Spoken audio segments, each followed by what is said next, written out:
जय श्री राधा। मैं आपका प्रिय ज्योतिर्वेद प्रभात त्रिपाठी। आज के पंचांग में आपका स्वागत है। चैत्र मास कृष्ण पक्ष की द्वितीया तिथि है। उत्तर फाल्गुनी जो नक्षत्र है वो सुबह 8 बजे 8:15 बजे तक रहेगा। उसके बाद हस्त नक्षत्र प्रारंभ हो जाएगा। योग में शूल है, करण में गर और वणिज है और राशि चंद्र राशि कन्या है। ये तो आज के पंचांग की बात हुई।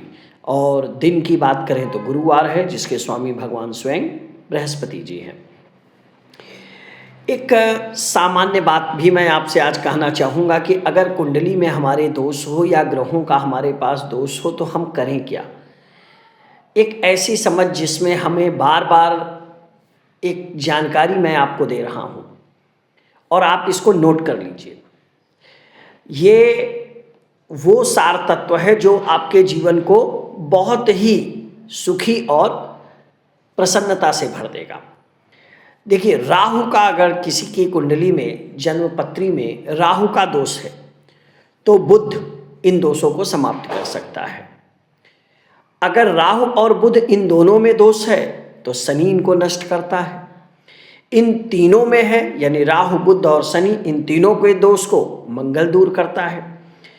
और मंगल को भी ले लें तो इन सभी का दोष शुक्र दूर करता है। इन सभी पांचों को अगर ले लिया जाए तो इनका दोष गुरु दूर करता है। और गुरु तक का ये सभी दोष चंद्रमा दूर करते हैं और सभी दोषों को नष्ट करता है आदित्य यानी भगवान सूर्य। ये मैंने आपको इसलिए बता दिया कि आप ये जानते रहिए। और जब सूर्य हमारे उत्तरायण में होते हैं तो वो बड़ा शुभ होता है और बड़ा अच्छा होता है। आज की वीडियो में मैं एक बेहद इन्फॉर्मेटिव बहुत अच्छी चीज़ आपके साथ साझा करना चाहता हूँ। वो ये कि अक्सर हमने अपने पूर्वजों से, बड़ों से या किसी विद्वान ज्योतिषी से, पंडित से, ज्ञानी से ये सुना है कि विवाह का निर्णय करते समय ये ध्यान देना होता है कि नाड़ी एक न हो। तो देखिए, जैसा ज्योतिष में या विद्वानों के द्वारा कहा गया है कि जब कुंडली मिलाप किया जाता है तो ब्राह्मणों का नाड़ी दोष देखा जाता है, क्षत्रियों का वर्ण दोष देखा जाता है, वैश्य का गण दोष और शूद्रों में जो है योनि का दोष चेक किया जाता है। ये दोष होने पर विवाह एक साथ नहीं माना जाता है कि वो अच्छा विवाह होगा। तो सवाल यह है कि नाड़ी दोष क्या होता है। तो मैं आपको बताऊं कि सामान्य भाषा में नाड़ी का मतलब वही है जो हमारे वैद्य जी, हमारे जो चिकित्सक प्राचीन काल में थे पकड़ते थे, यानी नाड़ी। तो नाड़ी चेक की जाती थी।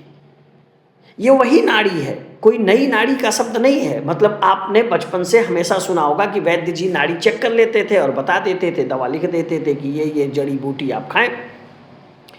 ये वही नाड़ी है। तो नाड़ी, अब इससे आपको मैंने क्यों बताया, इससे आप समझ गए होंगे कि नाड़ी 3 तरह की होगी। कौन कौन सी नाड़ी होगी? आदि, मध्य, अंत। ये 3 नाड़ी आपके ज्योतिष में या पंचांग में, पत्रा में आपको मिल जाएगा, किसी की भी जन्म कुंडली में मिल जाएगा। अब ये तीनों नाड़ी जो है, इसको अंग्रेजी में हम लोग क्या बोलते हैं? पल्स। कहते हैं ना, पल्स चल रहा है जब हम डॉक्टर के यहाँ जाते हैं। तो ये जो नाड़ी है इसमें हमने क्या कहा? आदि। आदि किसका है? वात का है। दूसरा हमने कहा मध्य। मध्य किसका है? पित्त का है। और तीसरा हमने कहा अंत, वो किसका है? कफ का है। ये आप नोट कर लीजिए, क्योंकि हमारे शरीर में कफ, वात, पित्त, ये 3 चीज नाड़ियों में होता है और हम इन्हीं का मिलाप नहीं करते। अब अच्छा, सामान्य बात समझते हैं कि अगर मान लीजिए कि किसी की भी नाड़ी हो और दोनों की नाड़ी सेम हो जाए, यानी दोनों का शरीर कफ का हो या दोनों के शरीर में पित्त की अधिकता हो या दोनों के शरीर में वात की अधिकता हो, तो निश्चित रूप से उनका परिणाम जो होगा, जो जीवन पर, वो अच्छा नहीं पड़ेगा। इससे क्या होगा कि पति और पत्नी दोनों के जो है जीवन पर असर पड़ता है।